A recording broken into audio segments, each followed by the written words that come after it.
There's a moment in every conversation where power shifts. You feel it in the silence that follows your words, in the way someone's posture changes, in how they suddenly start explaining themselves to you instead of questioning you. Most people miss this moment entirely because they're too busy talking, too eager to be heard, too desperate to fill every gap with noise. But there are others who see it coming from miles away, who orchestrate it with surgical precision, who understand that the person controlling the conversation isn't the one speaking the most. It's the one deciding when others speak at all. This isn't about manipulation through words. This is about command through presence.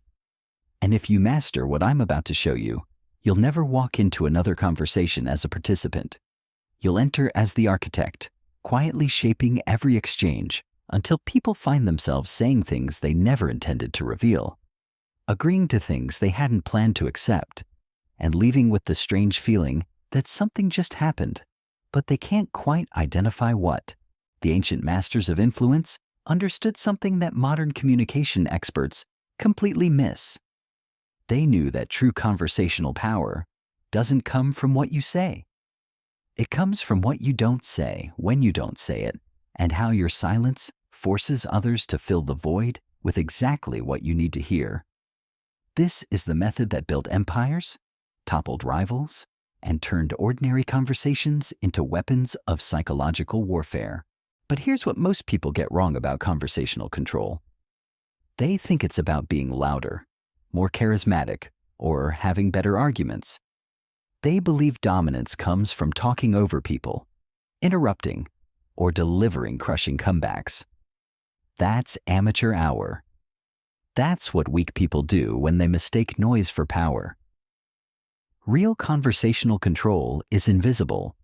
It's the art of making others feel like they're leading the discussion while you're actually directing every word, every pause, every emotional shift.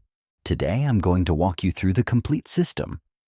Not the surface-level techniques you'll find in communication books, but the deep psychological framework that turns every conversation into your territory.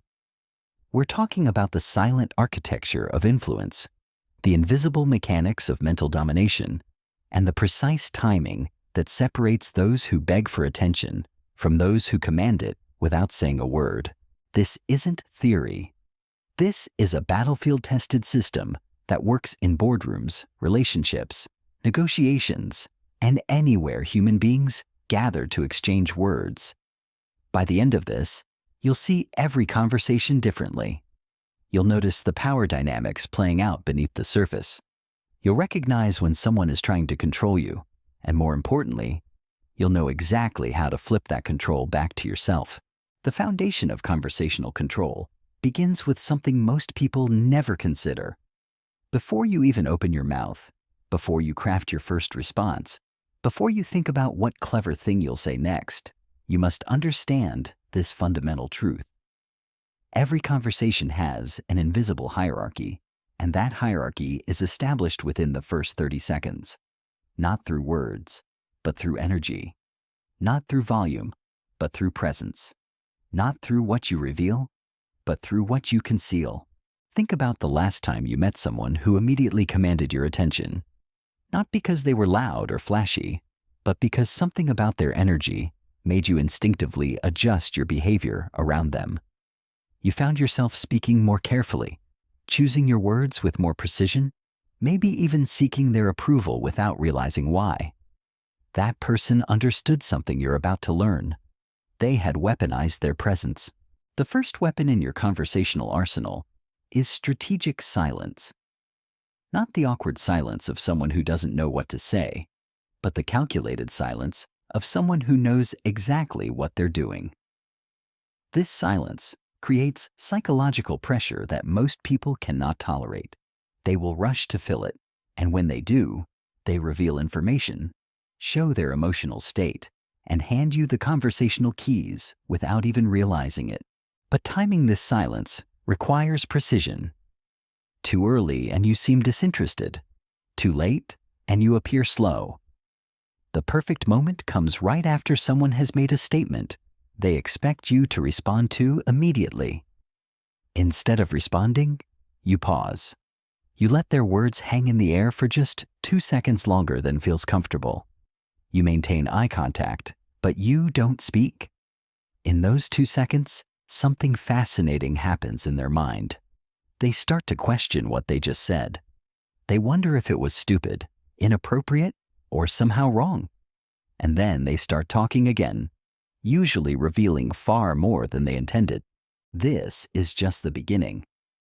Once you've established that you're not going to fill every silence, that you're not going to rush to respond to every statement, people start treating your words differently. Scarcity creates value, and when your responses become scarce, each one carries more weight.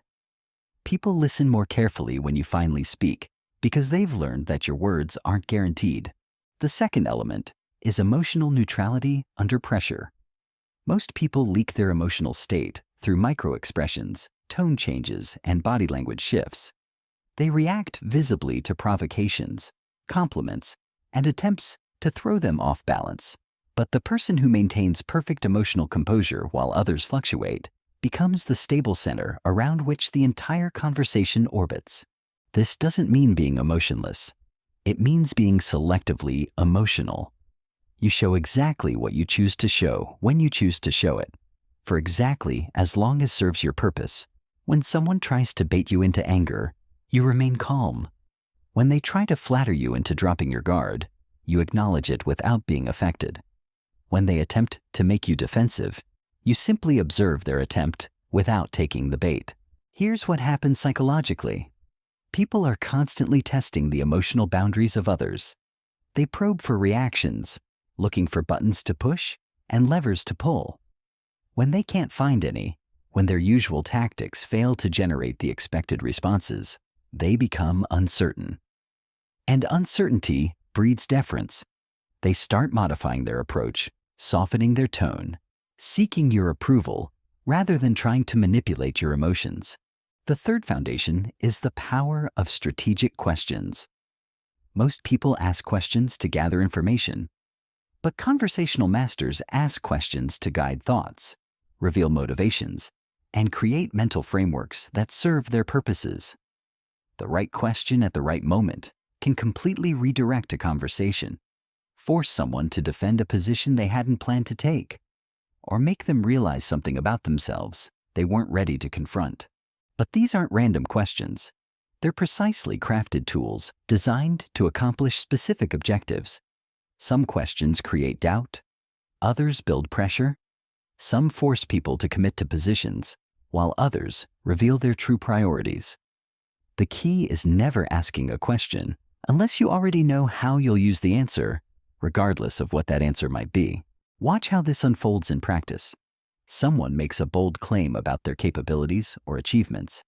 Instead of challenging them directly or asking for proof, you ask a single calm question that forces them to either elaborate with specifics or reveal that their claim was exaggerated. Either way, you've gained valuable information while maintaining complete control over the direction of the conversation. The fourth element is managing conversational tempo. Every conversation has a rhythm, and whoever controls that rhythm controls the entire exchange. Most people unconsciously match the pace of whoever they're speaking with, but conversational masters set the pace and force others to match them. This tempo control works on multiple levels. You can slow down a frantic conversation by speaking more deliberately, forcing the other person to match your measured pace. You can accelerate a sluggish discussion by introducing urgency in your tone and pacing. You can create tension by varying your tempo unpredictably, keeping others slightly off balance as they try to sync with your rhythm. But the real power lies in strategic pauses and accelerations. When you want someone to focus intensely on what you're about to say, you slow down dramatically. When you want to move past a topic without giving them time to object, you accelerate smoothly into the next subject. When you want to create emphasis, you pause before and after key phrases, letting them land with full impact. The mastery of conversational tempo becomes even more sophisticated when you learn to recognize and exploit the natural breathing patterns of dialogue. Every person has an unconscious rhythm to how they process and respond to information. Some people think fast and speak quickly, while others need more time to formulate their thoughts. The conversational architect learns to identify these patterns within the first few exchanges and then deliberately disrupts them at strategic moments. When someone is accustomed to rapid-fire exchanges, you suddenly shift to long contemplative pauses. This forces them out of their comfort zone and into your preferred pace. When dealing with someone who speaks slowly and deliberately, you can create pressure by subtly increasing the tempo, making them feel like they need to keep up or risk losing control of the conversation entirely. But here's where most people fail. They think tempo control is about being consistent. It's actually about being strategically inconsistent. Predictability breeds comfort, and comfort breeds carelessness. When people get comfortable with your conversational rhythm, they stop paying as much attention to your words and start assuming they know what you're going to say next. That's when they make mistakes, reveal information they shouldn't, or agree to things they later regret. The fifth foundation is what I call conversational real estate. Every discussion has territories, subjects, and emotional zones that different participants try to claim or avoid. Most people stumble blindly through these territories, not realizing they're constantly giving ground or failing to claim the spaces that matter most. But the conversational master maps this terrain from the very beginning and systematically claims the most valuable positions. This isn't about dominating every topic or forcing your agenda into every exchange. It's about identifying which conversational territories actually matter for your objectives and ensuring you maintain control over those specific areas while appearing to give others freedom in less important zones. You let them win small battles over irrelevant topics while you quietly secure the strategic positions that determine the outcome of the entire conversation. For example, in a business negotiation, you might allow the other party to control discussions about minor details, delivery schedules, or procedural matters, but you maintain absolute control over the conversation about value, pricing structure, and decision-making authority. They feel like they're winning because they're getting their way on several points, but you've secured the only territories that actually determine the final outcome. The sixth element involves the strategic use of conversational anchors. These are statements, phrases, or concepts that you introduce early in a conversation that then influence how everything else is interpreted and evaluated. Most people try to make their strongest points at the end of a discussion, but conversational masters know that the framework established at the beginning determines how all subsequent information is processed. An anchor might be a seemingly casual comment about standards, expectations, or past experiences that subtly establishes your position as the reasonable baseline. It could be a brief story that demonstrates your competence or reliability without appearing to boast. Or it might be a question that forces the other person to commit to a principle or value that you can later use to guide their decision-making. The power of anchoring lies in its invisibility. When done correctly, people don't even realize that their entire thought process has been shaped by something you said in the first few minutes of your interaction. They believe they're making independent judgments and reaching their own conclusions, but they're actually operating within a framework that you constructed and they unconsciously accepted. The seventh foundation is reading and redirecting conversational energy. Every person brings a specific energy signature to their interactions. Some people are naturally aggressive and confrontational. Others are passive and accommodating. Some are analytical and detail-oriented, while others are emotional and intuitive. The conversational architect learns to quickly identify these energy patterns and then use them strategically. Instead of fighting against someone's natural energy, you redirect it toward your objectives. If someone is naturally argumentative, you give them something relatively unimportant to argue about while subtly guiding them toward the conclusions you want them to reach. If they're naturally helpful, you frame your requests in ways that make them feel like they're solving problems or providing valuable assistance.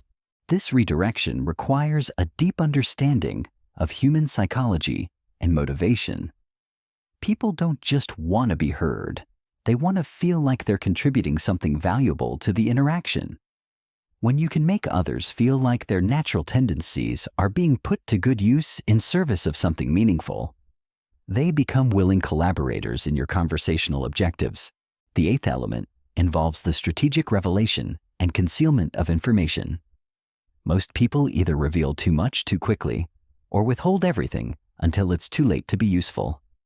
Conversational masters understand that information is currency, and like any currency, its value depends on scarcity, timing, and market conditions. You reveal just enough to keep others engaged and invested in the conversation, but never so much that they can predict your next move or develop effective counter-strategies. You conceal information not to be secretive, but to maintain negotiating power and preserve your ability to shape the direction of future exchanges. This information management extends beyond facts and data to include your own reactions, opinions, and intentions. When someone can't tell exactly how you feel about their proposals or suggestions, they're forced to keep adjusting their approach until they find something that generates a clear positive response from you. This gives you tremendous leverage because they're essentially competing against themselves for your approval. The ninth foundation is the art of conversational layering. Surface-level conversations deal with obvious topics and explicit meanings, but every significant exchange operates on multiple levels simultaneously.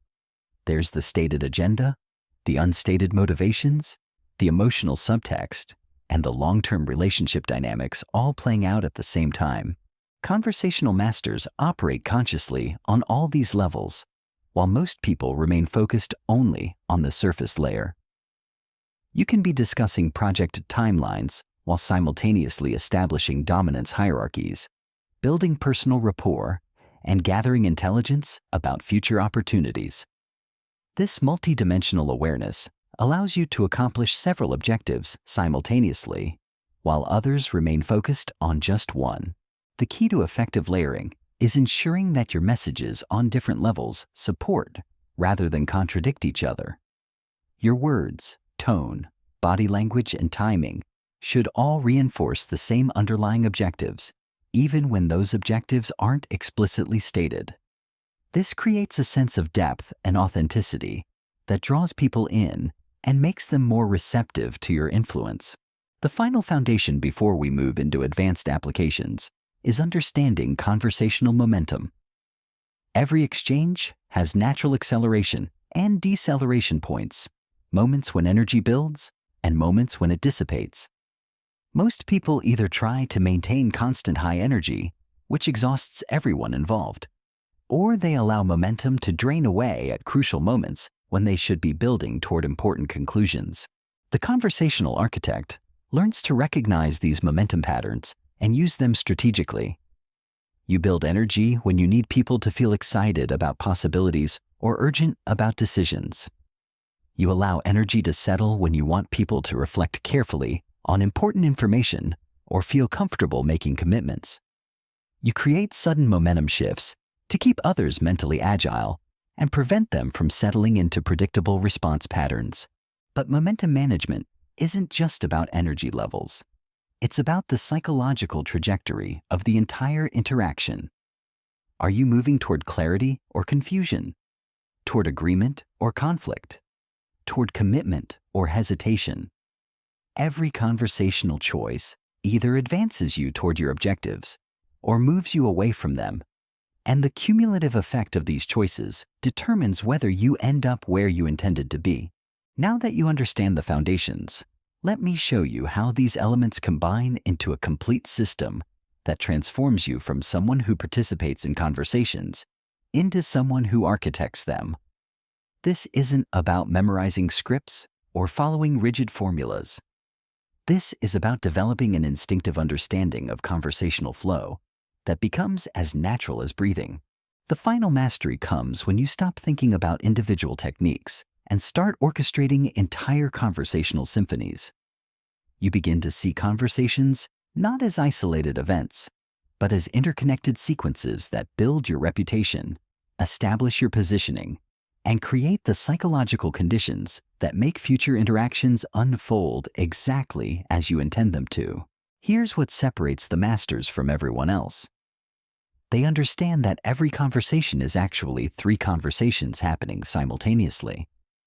There's the conversation about the stated topic, the conversation about who has power in the relationship, and the conversation about what kind of person each participant believes themselves to be. Most people only engage with the first layer, but all the real influence happens in the other two.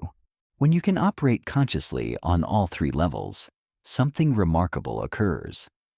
People walk away from interactions with you feeling like something significant just happened, even if they can't articulate exactly what it was. They find themselves thinking about your words hours or days later. They start seeking your input on decisions they would normally make independently. They begin adjusting their behavior in ways that align with positions you never explicitly asked them to take. This is the invisible architecture of influence at work. You're not forcing compliance or demanding submission. You're creating psychological conditions where others naturally gravitate toward the conclusions and behaviors that serve your objectives. They feel like they're making free choices, and in many ways they are. But those choices are being made within a framework that you constructed through precise conversational engineering. The most sophisticated practitioners of this art understand that true conversational mastery isn't about winning individual exchanges. It's about positioning yourself as the kind of person others instinctively defer to, consult with, and align themselves around. When you reach this level, you don't need to control every conversation because people start controlling themselves in ways that serve your interests. This transformation doesn't happen overnight, but it begins the moment you stop seeing conversations as random social events and start viewing them as strategic opportunities to build influence, gather intelligence, and shape the psychological terrain of your relationships. Every exchange becomes a chance to reinforce your positioning. Every silence becomes a tool for creating pressure, and every question becomes a way to guide thoughts toward conclusions that benefit you. The path forward is clear. Start implementing these foundations one at a time until they become unconscious habits. Practice strategic silence until it feels natural.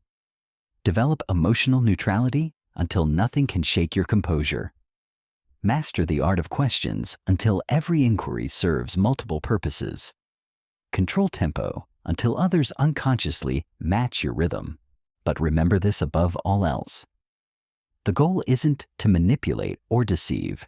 It's to create conversational environments where truth emerges, decisions get made efficiently, and relationships develop in ways that benefit everyone involved. When you truly master these principles, you don't need to take power from others because you've learned to create situations where power flows naturally toward those who can handle it most effectively. That person, from this moment forward, is you. Not because you demand it, not because you force it, but because you've developed the invisible skills that make leadership, influence, and respect inevitable consequences of simply showing up as your most powerful self. The silent method isn't about staying quiet. It's about choosing your words so carefully, timing them so precisely, and delivering them with such controlled intention that every syllable carries the weight of absolute certainty. And when you speak from that place, the world listens.